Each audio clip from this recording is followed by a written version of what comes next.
In this video, we will see how to change a specific color in the image using Photoshop, so let's get started.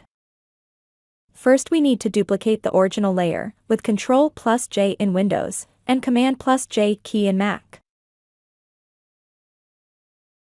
Next, with the duplicate layer selected, we need to click this adjustment icon in the bottom. Next, we need to select Hue and Saturation tab from these options. To pick a color that we want to change, we need to click this mouse hand cursor icon. With the color picker, we can select the color of the object that we want to change in the image. I want to change the color of the flower in this image. Now we can slide the hue option to change color of the flower.